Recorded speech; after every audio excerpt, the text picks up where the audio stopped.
Em tempos difíceis, em tempos de crise, devemos lutar pela base que é a família. Amém? A mídia, o pecado, a sociedade presente, a ideologia do tempo presente estão tentando minar as bases da família tradicional, a família modelo de Deus. E nós precisamos de um resgate bíblico, um resgate desse modelo de família que veio de Deus. Deus que criou a família, Deus que estabeleceu a família. Nós somos família, resultado de família. Igreja é família. Você faz parte de uma família. E às vezes nossas famílias estão se desintegrando, estão deteriorando, estão desestruturadas. E nós estamos vendo, e como crentes, às vezes não temos lutado pela família. Quero ler o texto do 1 Samuel 30, a partir do verso 1. Vamos fazer a leitura. Se tem alguém nos visitando pela primeira vez, seja bem-vindo. Peço que os irmãos agora não saiam, desliga o celular. Amém? Coloque no silencioso. Podemos ler?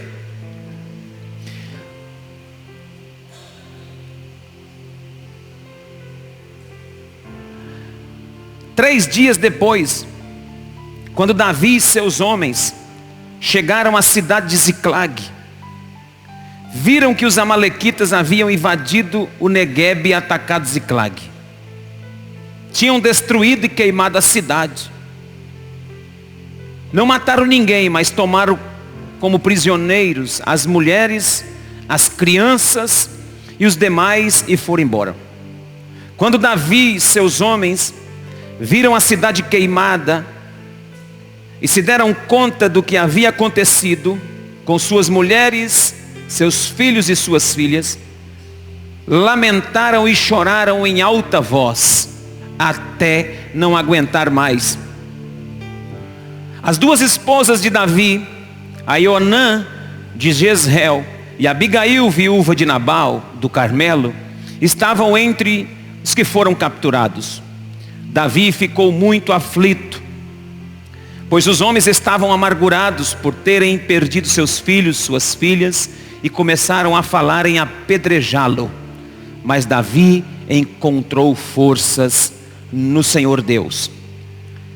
Então disse ao sacerdote Abiatar: traga-me a estola sacerdotal. Abiatar, filho de Aimeleque, o trouxe. Davi perguntou, ou seja, consultou ao Senhor: devo perseguir esse bando de saqueadores? Conseguirei apanhá-los? E o Senhor lhe respondeu: sim, vá atrás deles, certamente conseguirá recuperar tudo que foi tomado de vocês. Davi e os 600 homens partiram e chegaram ao ribeiro de Bessor, onde ficaram alguns deles. 200 homens estavam exaustos demais para atravessar o ribeiro. E Davi continuou a perseguição com 400 homens. Agora, mantenha a sua Bíblia aberta, porque depois eu quero ler alguns outros textos. Senhor, muito obrigado por essa palavra. Fala ao nosso coração, em nome de Jesus. Amém. Aqui estamos diante de uma história em que Davi, com os seus homens, voltava da guerra, voltava de uma batalha e chegaram na sua cidade e perceberam que a cidade tinha sido saqueada. A sua cidade tinha sido tomada, tinha sido queimada, arrasada. E se não bastassem, levaram cativos suas mulheres, seus filhos e suas filhas. Os homens voltando para casa, querendo receber o aconchego da sua família, querendo receber o aconchego da sua casa, e encontra tudo devastado, encontra tudo queimado, encontra toda a cidade derrotada, os filhos e as filhas e as mulheres foram sequestradas e levadas. Um bando entrou em sua cidade, entraram em suas casas e arrasaram suas famílias, e arrasaram suas casas, roubaram seus filhos, saquearam suas filhas e levaram reféns. E Davi, quando chega com seus homens de guerra, encontra esse cenário. E diante desse cenário, os homens reagem contra Davi, e se entristecem contra Davi, querem jogar culpa em Davi. Davi, o texto vai dizer que eles choram, que eles se lamentam. E é interessante que nesse momento eles oram, por ter sido pego de surpresa pelo inimigo. Eles não esperavam. A família foi raptada. E agora Davi se vê com uma única opção: tentar lutar pela família, tentar resgatar, trazer de volta aquilo que tinha sido roubado. Essa postura de Davi ir atrás dessa família, nessa história, é que nós vamos meditar essa noite. Essa postura de Davi e seus homens irem buscar, resgatar, trazer de volta, tem a nos ensinar essa noite lições importantes. Extrairmos verdades específicas desse texto para também nós lutarmos pela nossa família. Quantos estão aqui crendo que Deus pode te levantar para que você possa lutar pela sua família? Dê um sinal com a mão aí, fala: eu creio e recebo essa palavra. Amém, igreja? Então nós vamos ver algumas coisas importantes, vamos compreender a situação, como Davi enfrentou, como Davi fez para restituir. E a primeira verdade, a primeira lição que eu quero extrair desse texto é a que está no verso de número 4. Acompanhe comigo o texto no verso de número 3 e 4. Quando Davi e seus homens viram a cidade queimada e se deram conta do que havia acontecido com suas mulheres, filhos e filhas, lamentaram e choraram muito.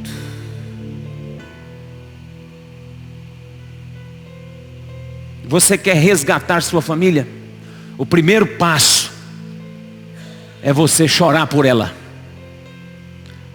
O primeiro passo é você pagar um preço, ainda que esse preço seja lágrimas. A Bíblia diz: ergueram a voz e choraram até não ter mais forças. Você sabe o que é isso, irmão? Chorar até não ter mais forças. Chorar até não ter mais lágrimas. Você já chorou assim pela sua família? Chorar até não ter mais forças. Davi sabia. Davi era um homem que tinha intimidade com Deus. Davi era um homem cheio de Deus. Ele tirava tempo com Deus.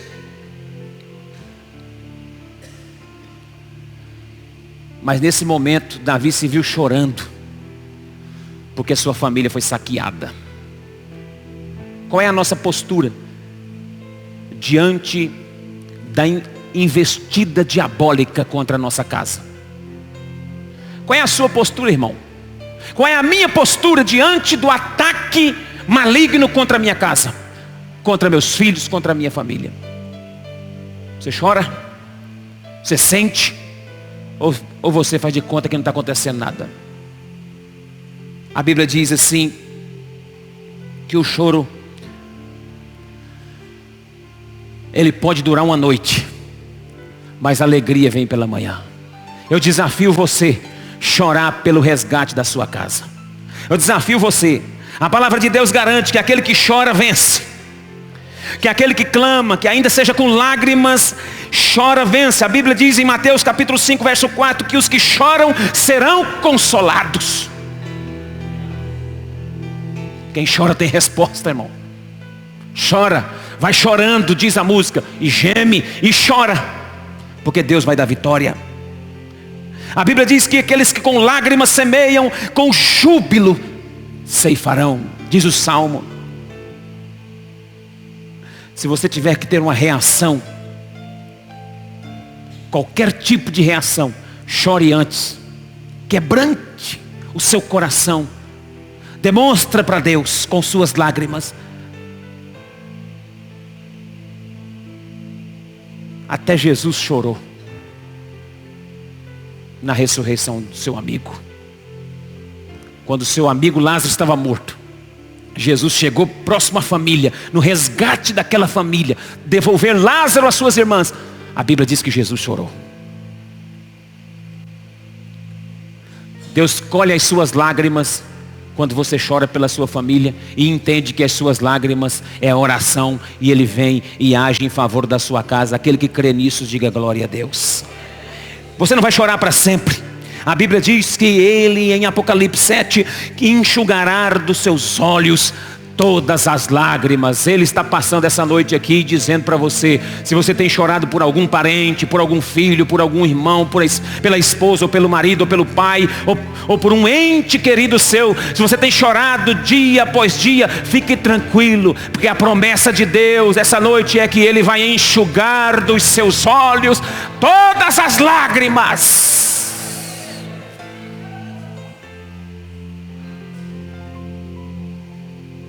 Lá no Salmo de número 30, a Bíblia diz que as lágrimas regarão as sementes e os frutos brotarão. As lágrimas, irmãos, retrata a fonte de água viva que há em nós.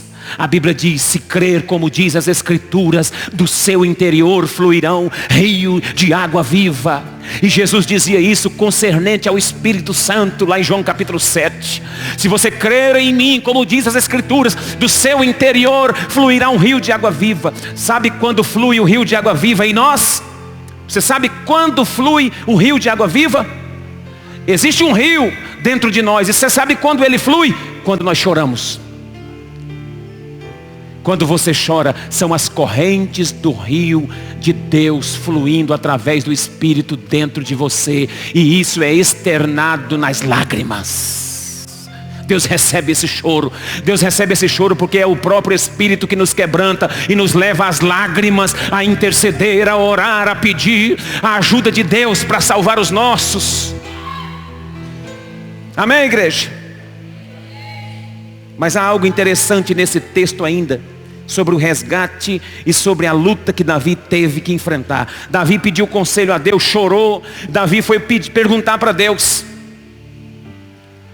E antes dele perguntar para Deus, naquele momento que eles estavam chorando, Davi também estava preocupado, porque as mulheres dele foi saqueada também. Os homens que estavam ali com ele disse assim: olha, a culpa é sua, Davi. Sabe por quê, irmãos? No meio de toda a batalha, no meio de toda a luta, as pessoas têm que achar um culpado. No meio de toda a nossa peleja, alguém tem que ser culpado de tudo. Você tem que, sempre vai colocar culpa em alguém, ou alguém vai colocar culpa em você. Nós temos isso. Deus foi corrigir o Adão falou que era a mulher. Deus foi corrigir a mulher falou que era a serpente. Essa é a síndrome que o homem carrega de culpar os outros. Eles estavam culpando Davi e pegaram até em pedras para atacar em Davi. Aqui eu aprendo uma outra verdade. Aqui eu aprendo algo com Davi. Pessoas magoadas ferem. Aprenda a compreender as pessoas nos momentos das suas mágoas.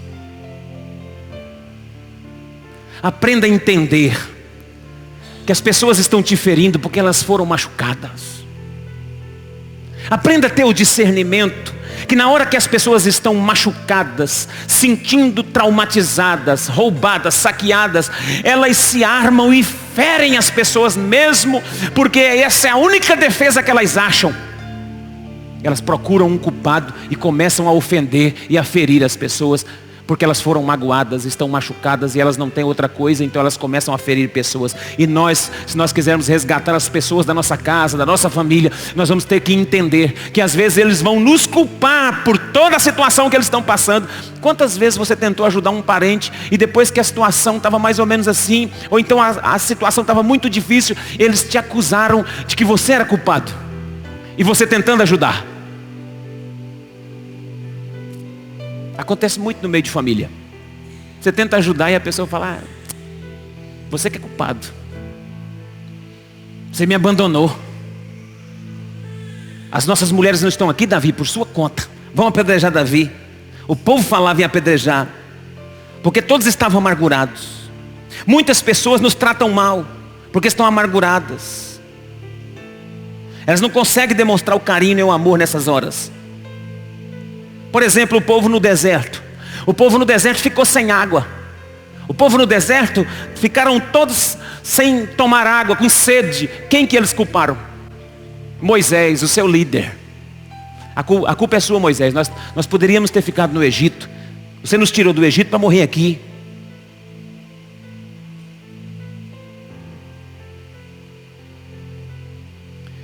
Aqui nós aprendemos como olhar as pessoas. Aprenda a lidar com gente magoada, irmão. Depois que a mágoa passa, ela melhora.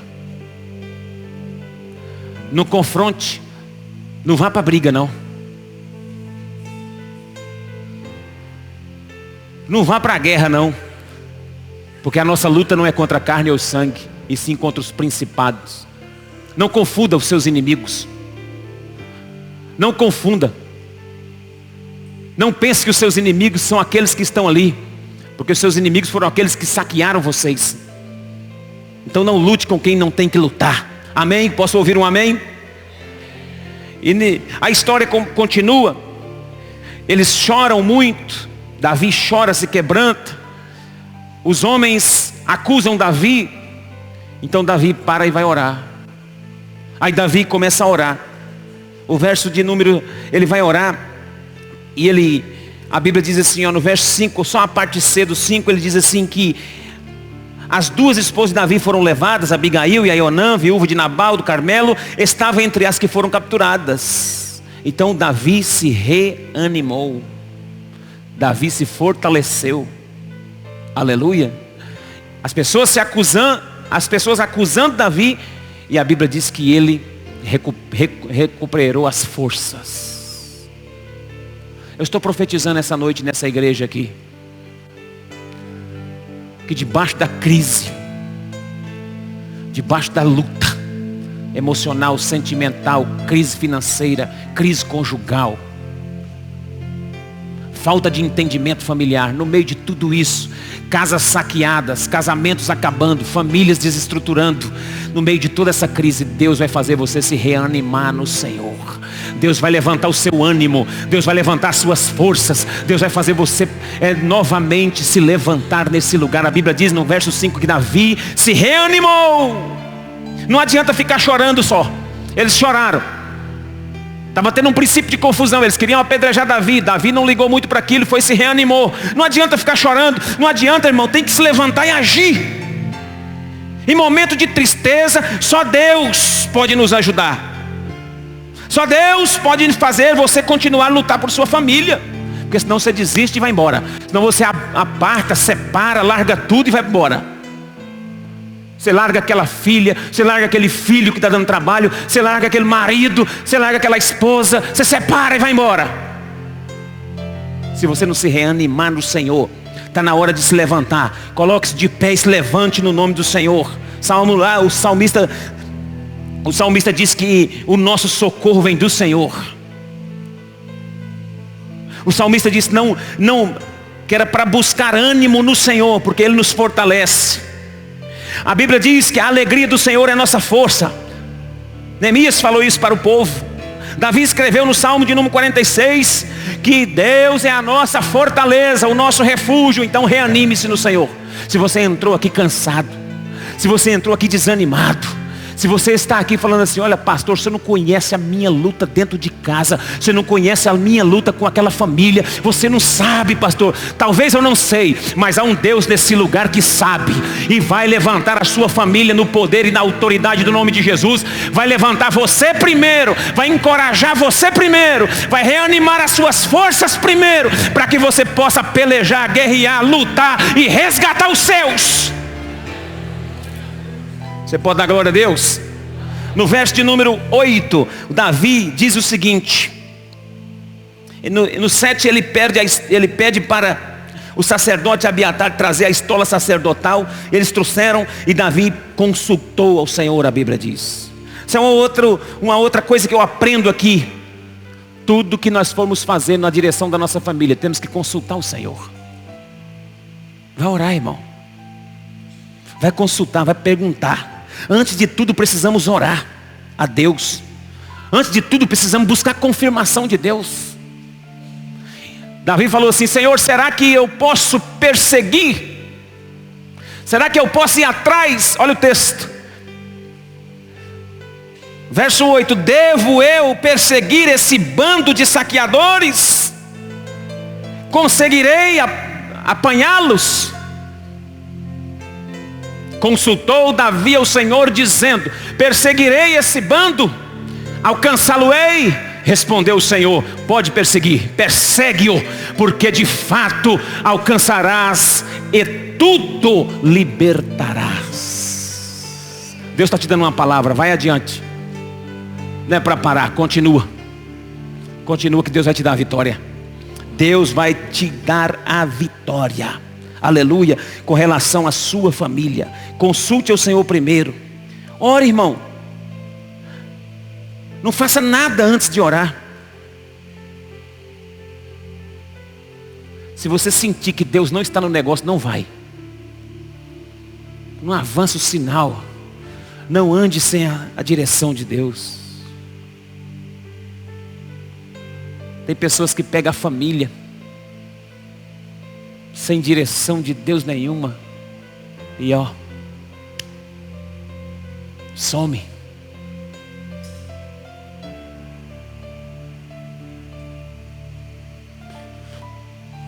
Você não está tendo direção, fica. Em tempo de crise, não tome decisões.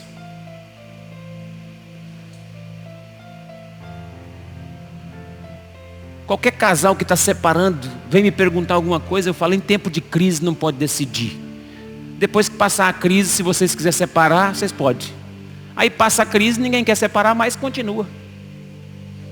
Porque só estava querendo separar por causa da crise.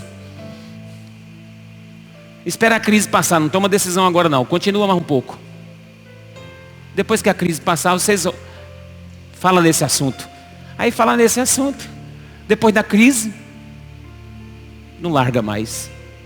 As pessoas não enfrentam a crise, não porque não tem direção de Deus, porque não oraram, não buscaram a Deus. Tome cuidado para não estar saindo à frente de Deus. Toma cuidado, irmão, para você não sair na frente de Deus, tomando suas conclusões, tirando suas conclusões. Tome cuidado, para você não decidir por sua conta e risco. Pergunta para Deus, porque Deus fala. Sabe o problema? Que às vezes a gente não quer consultar a Deus, porque a gente já sabe a resposta de Deus. E a resposta de Deus, às vezes não é aquela que eu quero. E quando não é aquela que eu quero, eu fico tentando buscar outra. Saiba o que Deus tem para você. Deus falou para Davi: pode ir. Quando eles saíram, uma turma de 600 homens, chegaram a um ribeiro chamado Ribeiro de Bessor. E chegando ali, 200 homens do exército, afrouxaram, exaustos, cansaram. Não conseguiam mais ir. As mulheres deles também estavam lá, mas eles não conseguiam mais. E ficaram para trás. O verso 10 vai dizer isso. O verso 10 vai dizer isso. 200 homens estavam exaustos demais para atravessar o ribeiro, e Davi continuou a perseguição com 400. O que é que nós aprendemos aqui? Lute como e com quem puder. Você tem que lutar como puder e com quem puder. Lute com suas forças. Lute como der. E lute com quem puder também lutar. Sabe por quê? Porque a gente às vezes está na batalha e tem uns que não vai conseguir. E nós, na batalha da família, no resgate da família, a gente precisa entender o limite do outro. Você precisa entender o limite da sua esposa. Você precisa entender o limite do seu esposo. Você precisa entender o limite do seu filho. Você, filho, precisa entender o limite do seu pai. Eu nunca vi uma geração tão interessante como essa nossa. Filhos que não entendem o limite dos pais. Sugam os pais até não querer mais. Sugam. Tiram as forças. E na hora de retribuir, quase não retribui.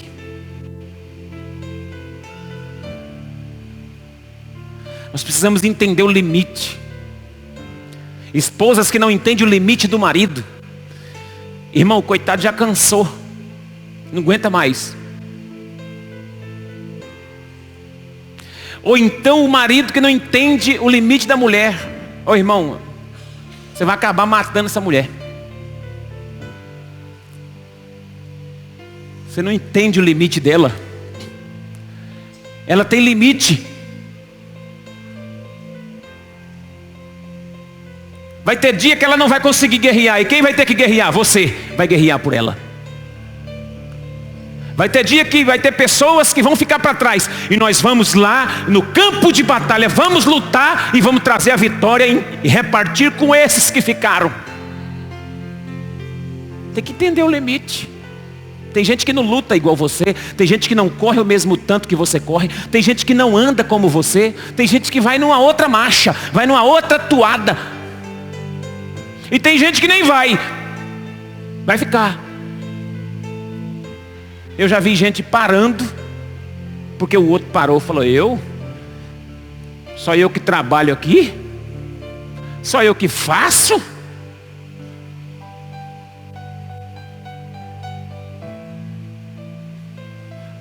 Ou então o outro está deitado, mas não é porque ele está exausto, não.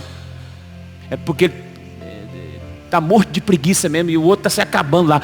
Está morrendo. E você não entende que está morrendo. Tem que entender os limites da família.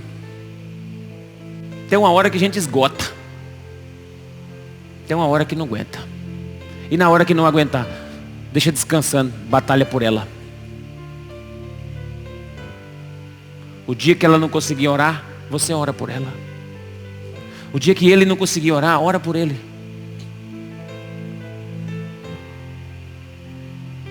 Tem homem que oprime a esposa para orar. Ou então, mulher fica falando: esse homem não ora. Ora por ele. Paga um preço de oração por ele. Os homens foram, 400 foram, 200 ficaram do outro lado do ribeiro. E a Bíblia diz que eles foram lá e guerrearam. A Bíblia vai dizer que Deus deu a vitória. Se você acompanhar o texto comigo, você vai ver que Deus deu uma vitória tremenda para Davi. Vamos ler o verso de número 18. Veja o verso de número 18.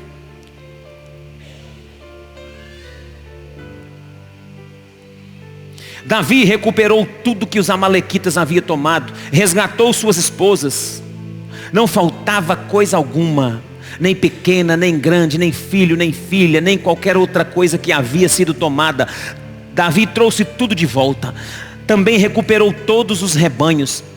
Os seus companheiros os levaram à frente dos outros animais. Este despojo pertence a Davi, disseram. Então Davi voltou ao ribeiro de Bessor, onde estavam aqueles 200 homens que tinham ficado para trás, porque estavam exaustos demais para acompanhá-los. Saíram ao encontro de Davi e os seus companheiros, e ele os cumprimentou com alegria. Contudo, entre os que tinham acompanhado Davi, havia alguns homens perversos que disseram: como eles não foram conosco, não devem receber nada dos despojos que recuperamos. Devolvam as esposas e os filhos deles e mandem embora. Davi, porém, disse: não, meus irmãos, não sejais egoístas com aquilo que o Senhor nos deu. Ele nos guardou, nos ajudou a derrotar o bando de saqueadores que nos atacou. Quem lhe dará ouvidos quando falam desse modo? Davi trouxe os despojos da guerra, e quando voltou ao ribeiro, aqueles 200 que tinham ficado lá, repartiu tudo com eles. Sabe por quê? Porque na família, quando vence um, vence todos. Lá na sua casa, o dinheiro que é seu é dela também. O dinheiro dela é seu também.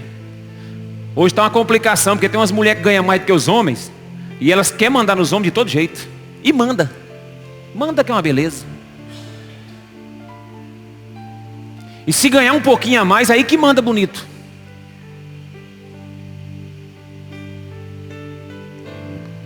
Irmão, a mulher, ela tem que entender o princípio. Ela não deve ser capacho do homem não, e também não deve parar de ajudar com a casa não. Tem que trabalhar, ajudar, pode. Mas ela tem que entender que Deus colocou um sacerdote na vida dela. Ah, mas o meu marido não exerce. Ah, mas é o problema dele, ora por ele para que ele comece a exercer. Até ele entender que ele tem que ser bênção para você, irmã. Porque se você entender isso, você vai andar debaixo de uma bênção de Deus. É uma contenda. O meu dinheiro, eu paguei isso essa semana. Me dá aqui, me dá acolá. Por isso que tem um monte de gente separado. E depois que separa, chora. Por quê? Porque é duro, é difícil. Nossas famílias estão e é o diabo que está fazendo isso, está saqueando nossas famílias. A visão sacerdotal, a visão pastoral, a visão de cuidado. Tem homens também que não...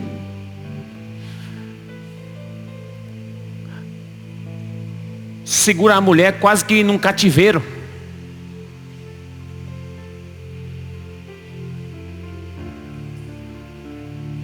Prende num cativeiro, segura. Você vai onde eu quero, você come do que eu der, você faz o que eu falo, e ai de você se reclamar. Tem homens difíceis, mas tem mulheres que não divide o pão. A vitória tua é da sua família, é do seu. Se você for casado, a vitória do seu marido é sua, mulher. Se você for casado, irmão, a vitória da sua esposa é sua. Se você não for casado, a vitória dos seus filhos ou a vitória dos seus pais, a vitória da sua igreja, a vitória da sua célula é sua também. Não seja egoísta. Se você lutou e o outro não lutou, a bênção vai alcançar ele através de você. Você vai repartir na bênção que Deus deu a você. O outro vai receber a bênção lá do outro lado do ribeiro, só esperando. Aqueles 200 ficaram lá esperando. Daqui a minha bênção. Ganharam a guerra? Ganhamos. Teve uns 2 lá que falaram assim: devolve só as mulheres e os filhos.